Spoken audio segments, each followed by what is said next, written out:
Magandang araw, Pilipinas. Bayan, personal na inalam ni Pangulong Ferdinand R. Marcos Jr. ang pagpapatupad ng zero balance billing sa Fabella Hospital.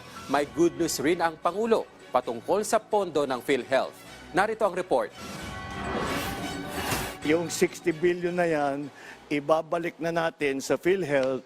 Yan ang inanunsyo ni Pangulong Ferdinand R. Marcos Jr. sa kanyang pagbisita sa Dr. Jose Fabella Memorial Hospital sa Maynila. Ang tinutukoy ng Pangulo, ang excess funds ng PhilHealth na una nang iniremit sa National Treasury para ituon sa iba pang programa ng pamahalaan. Sabi ng Pangulo, nagkaroon na raw kasi ng savings ang gobyerno mula sa iba't ibang ahensya. So I'm happy to be able to announce, dahil sa ating mga ginagawa, siguro alam naman ninyo lahat, yung mga savings natin na bago, na galing sa iba't ibang departamento but mainly from Department of Public Works and Highways.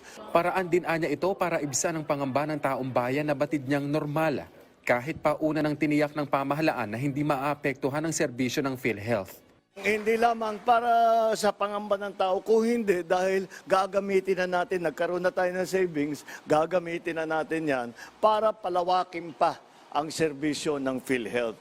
Kaya yan po ang aming patuloy na iginagawa para parang ating mga kababayan ay maramdaman naman nila na ang pamahalaan, ang DOH, lahat mga health workers, ginagawa lahat upang yung kanilang kalusugan at ang kanilang mga anak, lalong-lalo na dito, ay naaalagaan, naaalalayan. And that's what we are trying to do. Kanina binisita ng Pangulo ang iba't ibang pasilidad ng ospital, kabilang na ang pediatric ward at mother care ward. Inalam din ng Pangulo kung paano ipinatutupad ang zero balance billing sa ospital. May mga fine-tuning din na ginagawa, pero dito naman sa inyo, it looks like you have a very, very fine operation that is well recognized, especially for the preemies, for the babies that are born with a certain condition. So you have become a center for that. Kaya congratulations sa inyo lahat.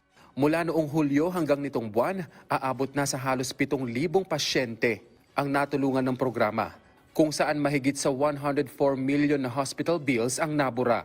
Muli ring kinilala ng Pangulo ang mga healthcare worker sa kanilang mahusay na pagtupad sa kanilang tungkulin. Kenneth, pasyente, para sa Pambansang TV, sa Bagong Pilipinas.